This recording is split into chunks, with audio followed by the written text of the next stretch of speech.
guess it was weird for me because I was also working on Wallflower at the time. Both shows covered in roses, like literally covered in roses. And in fact, so much so that Caitlin, when she first saw art from Wallflower, she thought it was a ripoff of Ouran, and I'm like, these shows have nothing in common. But that being said, I played a very similar character in both shows. I played a little girly dude.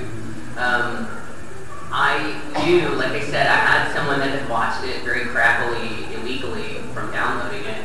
So I knew somebody that had at least a reference to the show, and so I talked to her about it, and I'm like, this looks like a total yaoi show, and it's not, right? And she goes, no, it's not, it's a total comedy. And I was like, okay. And so as pink as the box may be, I knew it was just a straight comedy, not a straight comedy. Comedy, like with all of the built-in trappings of a comedy. And so I was okay with that. I like wacky comedies. We've done so many of Nabashine's shows. We're used to wacky comedy, so I was okay with it from where it goes.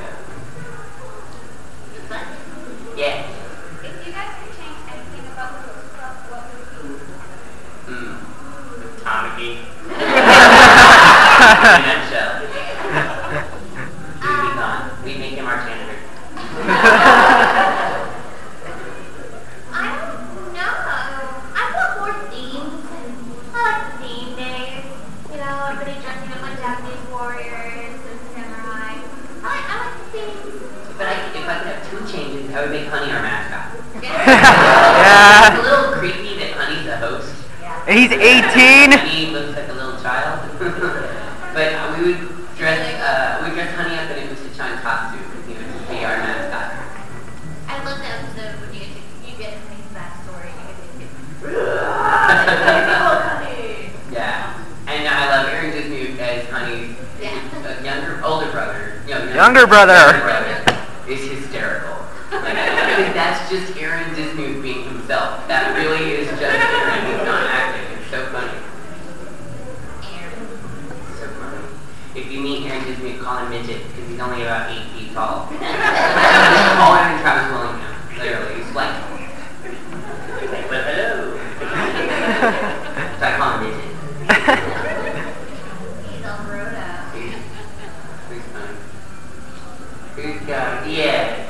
I know the Japanese voice actors, they get together and they sing songs. Like I know they have sang Mata Ashita. Why is it the American voice actors don't do anything like that? Because I've gotten, this is the second or third time somebody's asked me about that, because there is a song that the twins sing.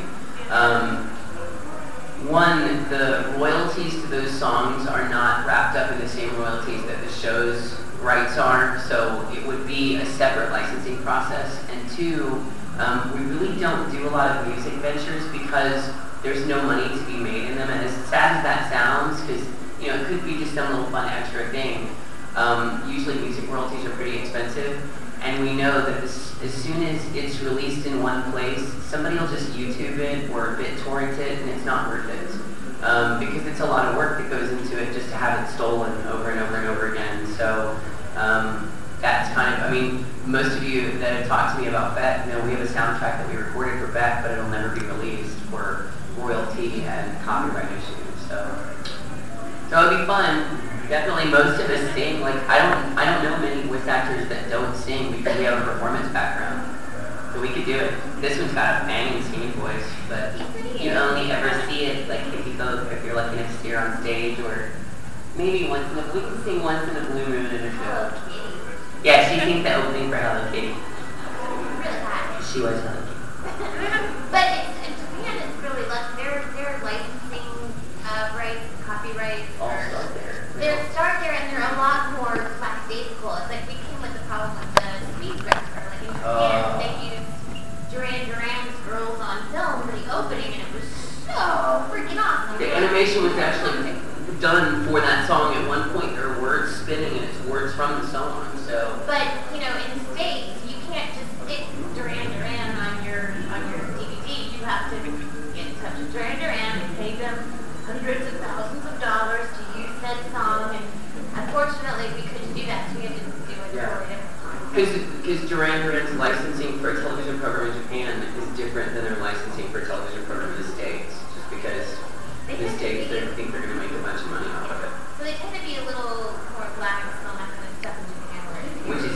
because the last time they came to town, they played at a bar. Really? Yes. Sure. But that's kind of the same thing with a lot of music and a lot of anime. Like, we took a lot of flack for the one song that wasn't in Beck, the Beatles song. But the funny thing that we found out is there were never like television rights granted for that song. So really, the Japanese could have gotten in a lot of trouble had somebody wanted to be, you know, kind of jerky about it. But we could never do that in the States. Like, people are so quick to sue and, you know, whine about property rights and stuff like that, so it just doesn't happen as often. So I would like to. There were several things, like there was one point where Vic and I talked about some of the guys from Sayuki doing the song Tightrope. It's a fun song. It sounds like a little, you know, Japanese punk rock song.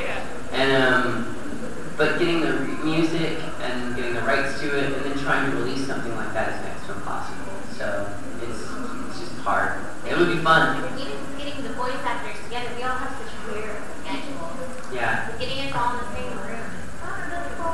Yeah, because like for Funimation, like I'm going to record Funimation Tuesday this week. It's a 5-hour drive to get there. But like the guy, like some of the Houston actors have moved off and on to do other things. Like if we wanted to get David Matrenga, let's move back. But for years, David lived in New York. So it wasn't as easy as just getting us all together to do something. In fact, that's why the Sayuki commentary never happened. Oh my gosh, speak of the devil, look. Yay! That's awesome. That's really funny. Any other questions? Yes. Have you guys ever heard the songs that the Japanese have?